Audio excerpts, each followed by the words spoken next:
Yes, I do have more doubts that I can win slams, particularly against these two guys. You don't get to pick your draw, but I bet you in the heart of hearts, if you asked Novak, would you rather play Alcaraz than Sinner? He would take Alcaraz all day long. Alcaraz. I've played Novak here. I know how hard he is to beat, and for Alcaraz to do it, was a teenager still at the time, to do it was incredible. There's a debate everywhere right now. Some people are saying the current generation of superstars is already better than the legends who dominated the sport for nearly 2 decades. Others say the comparison is completely disrespectful. Are today's top players actually better, or are we confusing potential with greatness? This conversation didn't come out of nowhere. For the first time in a long time, we're seeing multiple young players dominate at the same time. They're faster, they hit harder, they recover quicker, matches are more physical than ever, rallies are longer, baseline speed is on another level. So naturally, people look at this and think, if these guys are doing this now, imagine them against the legends.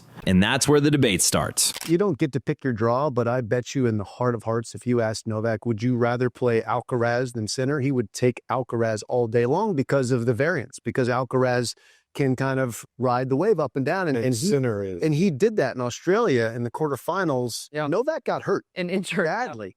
And he was able to still work his way through that match. Totally agree, but not only, even additionally to that, Alcaraz hits a ball that's always coming up, which gives Novak the chance to play downhill and get more aggressive. That's not happening against Sinner. I mean, there's no breathing. You don't know if he's left-handed or right-handed when he's throwing blows off either wings. Players now are basically athletes engineered for tennis. They slide on every surface. They defend shots that used to be winners. They turn defense into offense instantly. So visually, the game looks faster, cleaner, and more explosive. But does that automatically mean better? Not so fast. Here's the part many people ignore. The legendary era wasn't just about talent. It was about survival. Imagine entering a tournament knowing that to win it, you probably had to beat one all-time great in the quarterfinals, another in the semifinals, and another in the final, every single time. No easy draws, no off days, no mental breathing room. The pressure was constant, and yet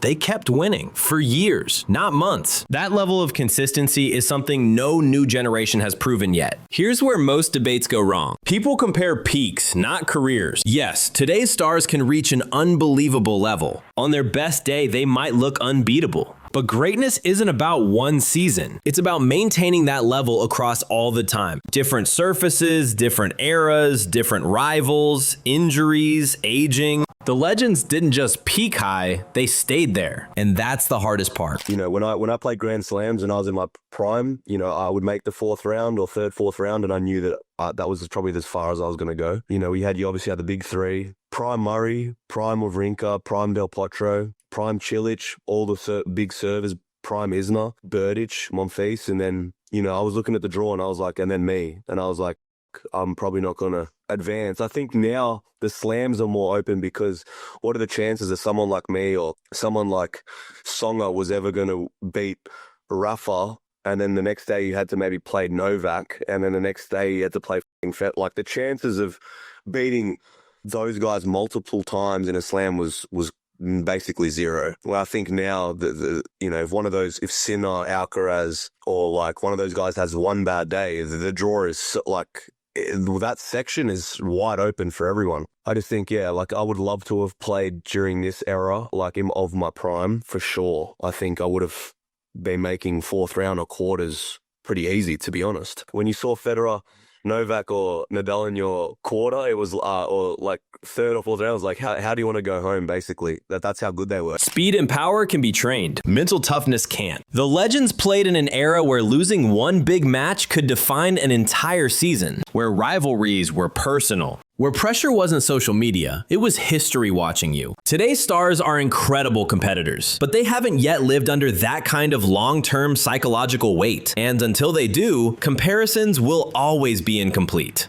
The truth is simple. The new generation might be better athletes. The legendary generation was greater competitors. One represents evolution, the other represents domination. And greatness isn't proven by hype, it's proven by time. I've watched tennis for 50 years, you know, longer in a way. I mean, I idolized Rod. I just said that. I got to play against Bjorn Borg, Jimmy Connors, Yvonne Leno, my three greatest rivals. Along came these nobodies. What's her name? Becker Edberg, Agassi, Sampras. You're like, oh my God, this is amazing. And then to top it off, you get Roger, Rafa, and Novak. And you're like, I'm looking at the three greatest players that ever lived. And suddenly, somehow, along comes this other guy from Spain. Remember seeing him, he was probably 17. Hey, this guy's got some talent. That guy's pretty quick out there. I never in my wildest dreams, I'll tell you, of all the players I've ever watched, at this age, I've never seen a player this good, this complete, the last 2-3 years. Right now, that moment is defined by two young stars and the greatest player the sport has ever seen. Djokovic is still winning the biggest matches, still competing for the biggest titles, still proving that age alone doesn't beat greatness. And yet, for the first time in years, he's facing opponents who can match him physically, who can outlast him in rallies, and most importantly, aren't afraid of him. Alcaraz and Sinner don't step on court hoping to survive. They step on court believing they can win. But Djokovic is doing the same exact thing. Yes, I do have more doubts that I can win slams, particularly against these two guys. But at the same time, I know that while I'm still active and when I enter on the court, I don't care who is across the net. I always believe I'm better and I believe that I deserve to win and I'm going to do everything I can do to win. Bottom line is that one.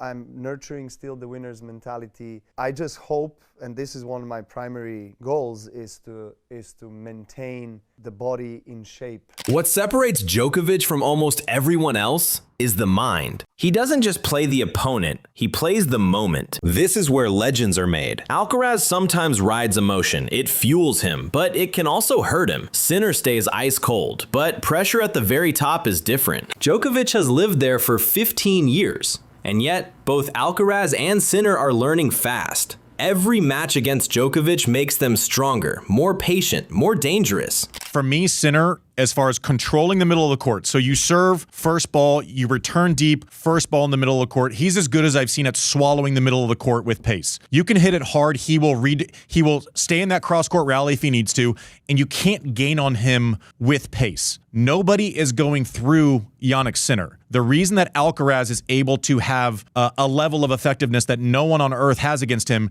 is because he can hit every shot, right? He can hit the drop shots. On clay, he can fade away.